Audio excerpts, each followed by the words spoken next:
Hello friends, नमस्कार। आपका स्वागत है मेरे YouTube channel in for India में। कृपया मेरे चैनल को सब्सक्राइब करें और बेल आइकन दबाना न भूलें। आज मैं फिर आपके बीच उपस्थित हुआ हूँ एक मोटिवेशनल स्टोरी के साथ। यह कहानी एक बहुत बड़े बिजनेसमैन की है जिसकी एक बेटी थी। उसे बहुत लाड़ प्यार से उन्होंने पाला था। अब शादी का समय हो गया था। उन्होंने बहुत शानदार घर में उनसे भी बड़े बिजनेसमैन के यहाँ अपनी बेटी का विवाह कर दिया। बेटी का विवाह हो जाता है, बेटी अपने ससुराल चली जाती है। मगर कुछ दिन के बाद उसके ससुराल पक्ष के बिजनेस का बहुत नुकसान हुआ। काफ़ी दिक्कतों का उन्हें सामना करना पड़ा।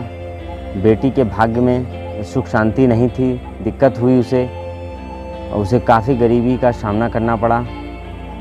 तो अब बेटी के पिता और माता को बेटी की बहुत चिंता होती है। तो माता ने कहा कि क्यों ना हम अपनी बेटी का और उसके पति का किसी नए बिजनेस से मदद करें। तो पिता ने कहा कि जब उसके भाग्य में होगा उसे ज़रूर मिलेगा। समय से पहले और भाग्य से ज़्यादा किसी को कुछ नहीं मिलता।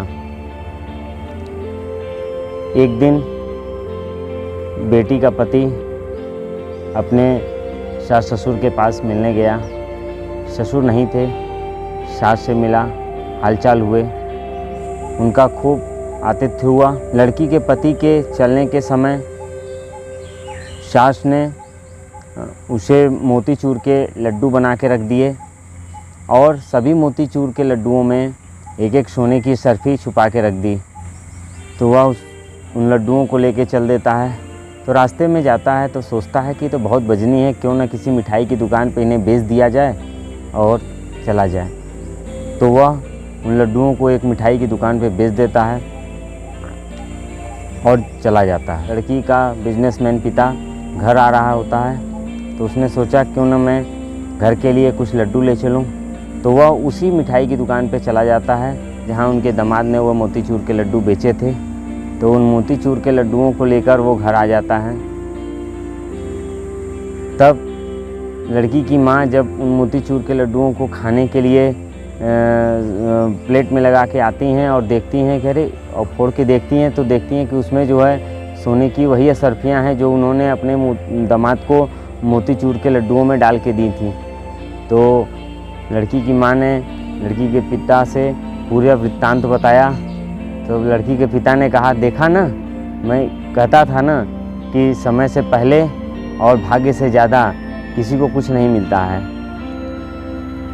ये लड्डू न ही मेरे दामाद के भाग्य में थे, न ही हलवाई के भाग्य में थे।